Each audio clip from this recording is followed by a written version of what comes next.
I'm John from Into Boxing. I'm here with the man himself. David, how are you doing? Yeah, doing great, John. What an event. This was a good press conference. There were some good moments. So I've followed Katie Taylor from the very beginning, from her first fight all the way through.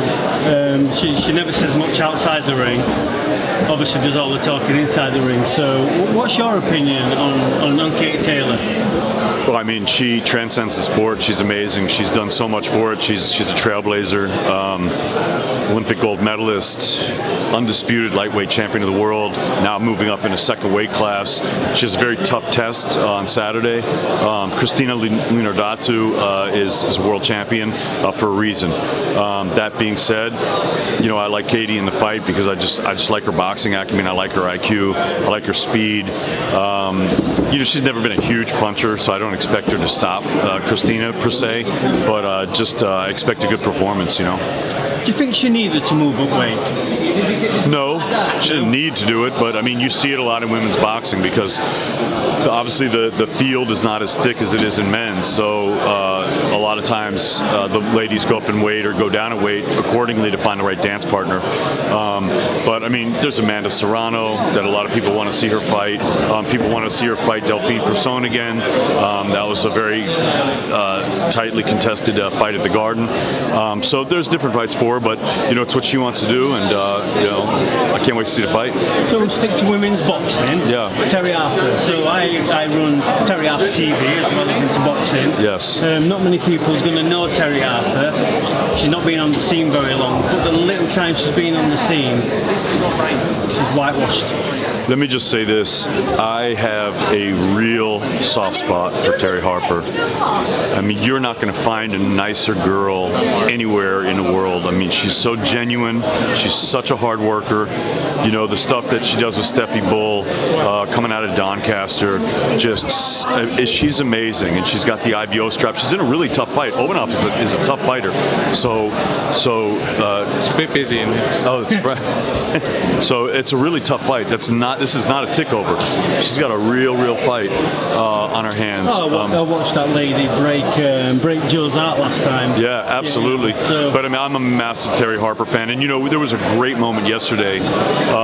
I hope the fans got to see it because Terri Harper has really looked up to Katie Taylor. When I say Katie Taylor's broken down doors and all this kind of stuff, that's what I mean. You know, people like Terri Harper look up to Katie Taylor. And she got into boxing looking up to someone like Katie Taylor, and for the first time yesterday, she got to meet her, and it's just it was a great moment to see these two great fighters. And here's a world champion, you know, really idolizing and looking up to Katie Taylor. It was a great moment. Two great women, really great for the sport, great ambassadors for the sport. Very proud of both of them. Let's just quickly talk about yourself then. You know, Matchroom, Zone, all over the world. I bet it doesn't stop for you. No, we're pretty busy. I mean, I've been here. This is my third week on this trip in the UK. We had Newcastle, we had London last week, of course. And you know, you talk about these great fights. I mean, obviously, Ritson Davies Jr.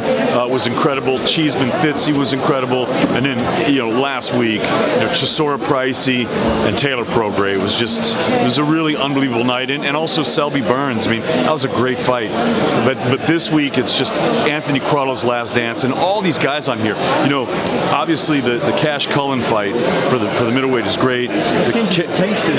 It's a tasty fight, man. It really is. I think it's a sleeper on the card. I said it yesterday, and you see the jawing today.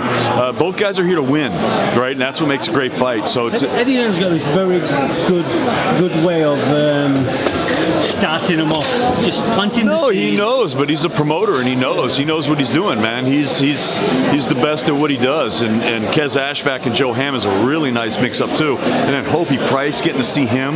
You know, here's a kid, 19 years old, so tall for his weight. You know, super decorated as an amateur. Trained with Dave Coldwell.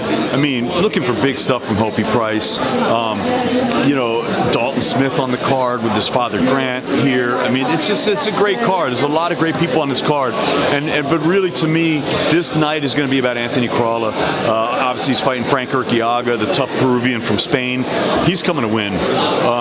You know, like Joe Gallagher was saying, Anthony is rated very highly on the ratings, world ratings. So Urquiaga, by getting a win, he's not coming to lay down. He's coming to win this fight. He doesn't have a lot of knockouts. He doesn't have a lot of power, but I think he's going to look to try to outbox Crawler. But me personally, I don't think it's going to happen. I think Crawler's class, and I think we've seen that, and I expect him to get it done. But the MEN will be rocking. I can guarantee that. If you've ever seen a fight in Manchester at the MEN with a Mancunian, with a Manc on the card, wow, the place gets rocking.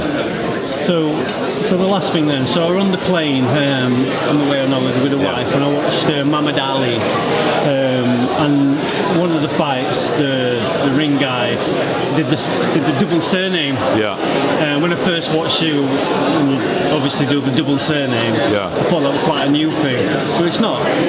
No, it's boxing tradition. Yeah. It's been done for many, many years. That's why I started doing it, and especially guys in New York, guys like Johnny Addy back at the Garden way back in the day, guys like Ed Darien, who's my favorite announcer of all time, rest in peace, Mark Biro. Many of these guys did it. To me, it was the proper way to announce boxing. So when I came up, that's what I heard. It was always the double surname. And what I also love about it, because no one does it anymore, and it really upset me. And I was like, this has got to be carried on, because to me it was just how boxing was supposed to be called. I love it because I feel like the boxers, they're the ones putting everything on the line. And number one, the least that someone could do is get their name right, get their hometown right, show them the respect that they're due in the ring. So that's one of the reasons why I love doing what I do. But saying the name twice, when you say that name the first time, whatever it is, Johnson, Smith, whatever, people are cheering, and it's loud. But that second time, I pause, I wait, and then boom, and it just cuts through, and it's just, I believe they deserve to have their name said again. So it gives that fighter their due, and I believe that they deserve that. So that's why I do it. Well, it's been a pleasure, and keep up the good work. Thank you, appreciate it.